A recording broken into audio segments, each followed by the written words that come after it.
அன்னதானம் போட்டவருக்கு கிடைக்கும் என்று சொல்வார்கள். அதுபோல கும்பாபிஷேகம் நடப்பதிலே கிடைக்கிற புண்ணியத்தின் பாதி உழவை போட்ட பெண்களுக்கு கிடைக்கும் என்று சொல்வார்கள்.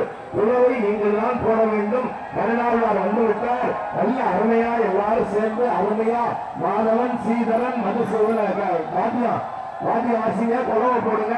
அருமையா நமச்சிவாய வாத்திய கிட்டலாம் அருமையாக நம்மளுடைய சிவாச்சாரியார் பெருமகள் எல்லாரும் பாருங்க, சேர்ந்து பாருங்க, எல்லாரும் பாருங்க.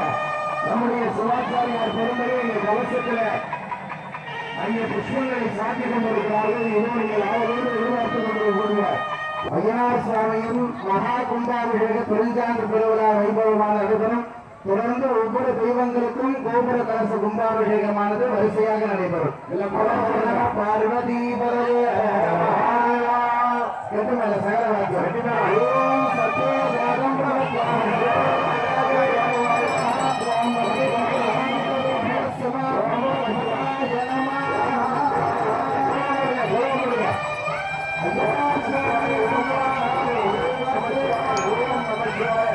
ஓம் நமச்சிவாய ஓம் நமச்சிவாய ஓம் நமச்சிவாய ஓம் நமச்சிவாய.